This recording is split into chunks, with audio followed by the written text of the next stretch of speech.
What's up guys, I haven't made a video in a while, so I kind of wanted to make a little video showing what's going on with this truck right here. It's my 92 Ford Bronco Prerunner build. Hood's popped just because I was tightening down my long tube headers that are in there. I don't know if you can really see. There they are. They're just some Hedman full-length headers. This is a 351 Windsor 5.8 liter V8. But here's what I've been kind of busy with. That's why I haven't been posting. So we'll start with the shock. I'm going to be running a 12-inch 2.5 coilover from Locked Offroad with dual rate spring setup. I got 350 over 450. And what's cool about these coilovers is they all come with finned reservoirs to allow for better cooling, so they cool down a little better. And they also have compression adjusters, so you can adjust how stiff or how soft you want your shock to be, just at the turn of that little switch, which I think is pretty cool. And then I will also be running from Locked Offroad. These are their 2x2 bump stops, so they're 2-inch stroke. And yeah, so far the quality of the bump stop and the shock have been really nice. And then the shock coupe I will be running is from Motorsports. It's made for the 12-inch 2.5 coilovers, just like this. And this is one nice hoop. Just look at all the welds. I mean, these things are perfect. Super clean.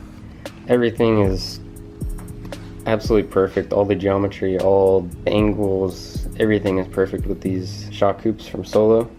So for those of you who don't know what these shock hoops do, basically one mounts to your passenger side frame and one mounts to your driver's side frame. And they have mounts for both your coilover and your bypass. And they also have a cross member to add some strength, so it goes up and above your motor and connects to both of these with the hardware that they provide.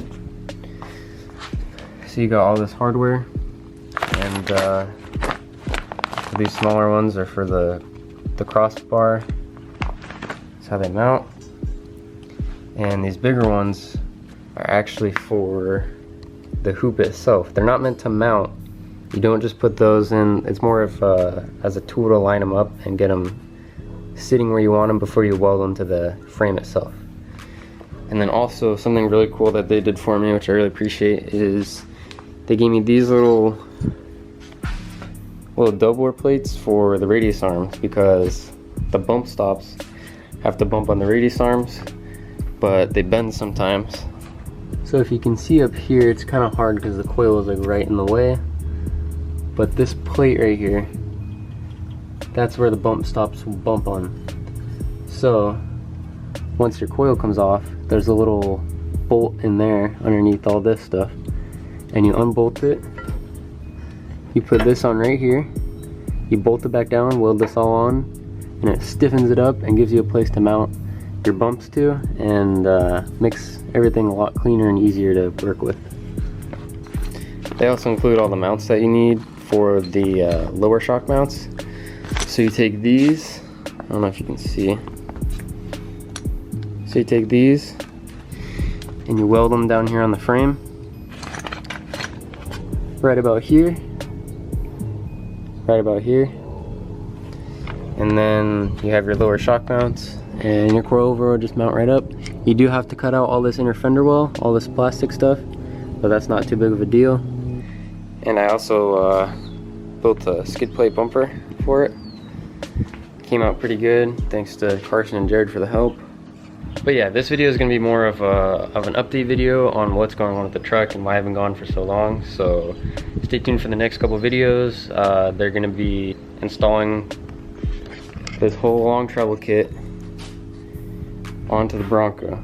So first, you got to come in here, take off the coil and the Bilstein shock, and then we have to take out these coil buckets. We have to cut them out, which I heard is a pain in the butt because of the rivets.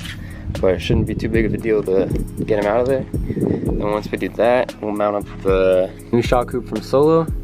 We'll cut out all this inner plastic, run our coilovers, find a way to mount our bumps, and then we'll measure for limit straps, get it all strapped, and should be ready to go. So yeah, thanks for watching. Stay tuned for the new videos of this build that are gonna be going on.